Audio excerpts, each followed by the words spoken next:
শুভ সন্ধ্যা। কেমন আছো সবাই? সাতকুঠুরি পরিবারের 65তম ভিডিও নিয়ে মুঠো ফোনের 6.5 ইঞ্চি স্ক্রিনে আজ আমরা চলে এসেছি। আকাশে বাতাসে বেশ একটা পুজো আসছে ভাবনা।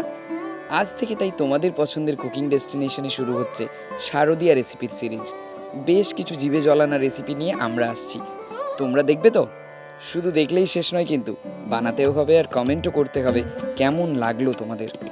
আজকের রেসিপির নাম বেগুন বাসন্তী। শুরুতেই বাটিতে কুসুম গরম জলে ভিজিয়ে নিয়েও দু রকমের সর্ষে আর পোস্ত, পরিমাণটা সাদা সর্ষে 1 চামচ, কালো সর্ষে অর্ধেক আর পোস্ত 1 চামচ, গোটা 10 কাজু বাদাম, 3টে শুকনো লঙ্কা, এগুলোও ভিজিয়ে নিও। সবটা বেটে নিয়ে টক দই জল ঝরাতে ছাঁকনিতে রেখে ভিডিওতে আমি যেমনটা কেটেছি তেমন করে কেটে রাখা বেগুনগুলোতে নুন, হলুদ আর সর্ষের তেল মাখিয়ে ভেজে নিও।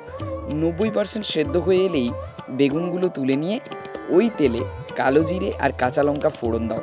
এরপর আদা বাটা দিয়ে ভাজা ভাজা হয়ে এলে শুকনো লঙ্কা বাটা দিয়ে আরও কিছুক্ষণ ভেজে নাও। লঙ্কা সহ মশলার ভাজা হয়ে এলেই দিয়ে দাও সর্ষে পোস্ত বাটাটা। অল্প জল দিয়ে মশলাটা মিলিয়ে আবার ভাজা ভাজা হয়ে এলেই কাজু বাটা দিয়ে নেড়ে চেড়ে কুচি করা টমেটো আর পরিমাণ মতো নুন দাও, যাতে টমেটোটা তোমার মনের মতো নরম হয়ে আসে। ব্যাস, এবার টক দই দিয়ে বানিয়ে নাও খাট্টা মিঠা তিখা গ্রেভি। 1 ফুট ফুটলেই দাও ভেজে রাখা বেগুনগুলো। সেই কখন থেকে অপেক্ষা করে আছে। এরপর ভুলেও কিন্তু নাড়াচাড়া করবে না, নরম মন বেগুন ভেঙে যাবে কি না।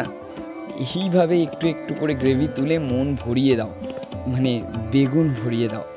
এবার 5 মিনিট ঢেকে রেখেই দেখো না কেমন জল ছেড়েছে বেগুন থেকে, আর গ্রেভিও কেমন সেট হয়ে গেছে। That's it, done.